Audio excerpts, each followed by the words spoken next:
زمانی کوردی وەک زمانێکی فەرمی لە دەستوری عێراقدا دانی پیانراوە، بەڵام لە دام و دەستگاکانی کەرکووک کاری پێ ناکرێت.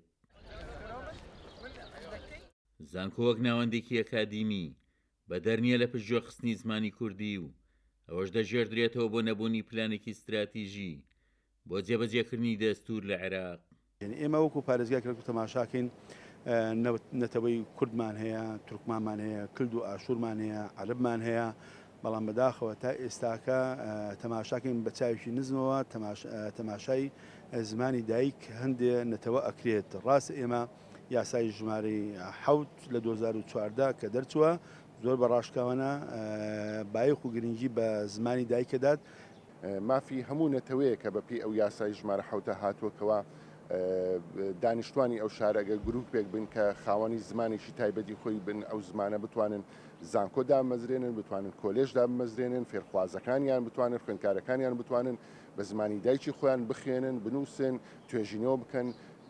بەڵام ئەمە لە زانکۆی کەرکووکە ئەبینین زۆر بە شێوەیەکی ئاشکرا دژایەتی ئەکرێت.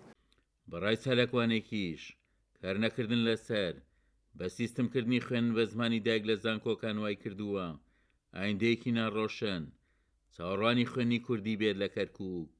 تەنها بەوە نابێت کە ئێمە قوتابخانەی کوردیمان کردەوە لە دوای قوتابخانە و خوێندنگەی کوردی کرایەوە لە دوای ساڵی 2023، بەڵام لە دوای ئەوە ئێمە بەرنامە و پلانی استراتیژی نەبوو بۆ ئەوەی مناڵی کورد دوای چەند ساڵی هەست بە پەشیمانبوونەوە نەکات لە ئەوەی کاچێت بەر خوێندنی کوردی.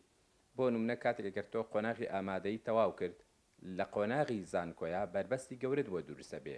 ئەگەر تۆ تەنها زمانی کوردی بزانیان بە زمانی کوردی خوێن بێت دەویش بەهۆیەوەی سەرچاوی کوردیمان کەمە، کتێبخانەکان زیاتر عارەبین، مامۆسای کوردی لە زانکۆی کەرکووک کەمە، شان بەشانی پشتگوێخستنی بەرگە و مادە دەستوری و یاسایەکانی پەیوەست بە زمانی کوردی لە عێراق. هیداری کەرکووکیش بەردەوامکاری لەسەر پەراوێز خستنی زمانی کوردی کردووە و لە هەندێک شوێن تابلۆی فەرمانگەکانیشی لە 4 زمانەوە کردوێتەوە بە زمانی عەرەبی. عومەر غەریب، کورسات نیوز، کەرکووک.